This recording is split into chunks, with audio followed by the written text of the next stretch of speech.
Masih ingat kan proses menstruasi? Awalnya, sel telur yang matang akan keluar dari indung telur menuju saluran telur. Proses ini disebut ovulasi, yang menjadi penentu masa subur, yaitu saat kehamilan paling mungkin terjadi. Vagina pun mengeluarkan lendir agar hubungan seks lebih mudah dilakukan. Setelah laki-laki ejakulasi di dalam vagina, sperma akan berenang masuk ke dalam rahim hingga ke saluran telur. Kemudian terjadi pertemuan antara sel sperma dan sel telur yang disebut pembuahan.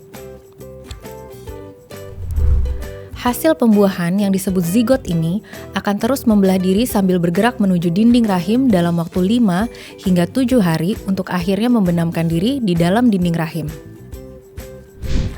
Test pack akan menjadi positif 2 minggu setelah terjadinya pembuahan, walaupun ibu mungkin belum mengetahui dirinya hamil. Saat ibu terlambat haid, kehamilan ibu sudah mencapai 4 hingga 5 minggu. Ini adalah saat yang tepat untuk melakukan pemeriksaan kehamilan ke dokter.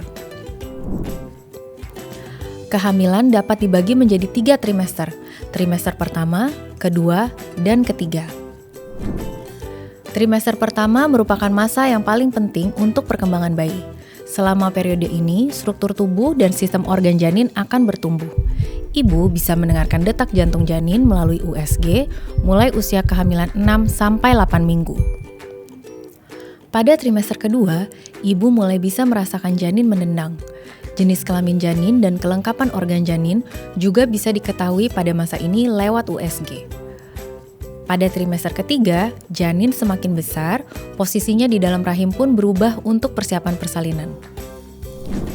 Karena setiap trimester merupakan masa yang penting untuk perkembangan janin, jangan lupa untuk melakukan antenatal care, ANC, atau pemeriksaan kehamilan yang dilakukan sebanyak 6 kali, yaitu 1 kali di trimester pertama, 2 kali di trimester kedua, dan 3 kali di trimester ketiga.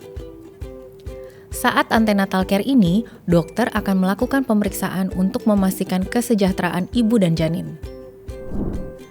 Ibu juga akan mendapatkan buku KIA yang berwarna merah muda. Sangat disarankan untuk dibaca ya. Di buku ini, ibu bisa mengetahui apa saja yang boleh dan tidak boleh dilakukan saat kehamilan. Tanda-tanda gawat darurat pada ibu hamil, bahkan panduan untuk merawat bayi agar terhindar dari stunting. Mulai minggu ke-37, bayi sudah siap untuk persalinan. Ibu mungkin akan mengalami tanda persalinan di minggu ke-37 sampai 40, dengan kontraksi persalinan yang semakin kuat dan semakin sering, dan bisa disertai keluarnya air ketuban. Pada saat ini pun bisa keluar lendir yang mengandung sedikit darah dari vagina, dan ini normal terjadi. Segeralah ke fasilitas kesehatan terdekat jika tanda-tanda persalinan ini muncul.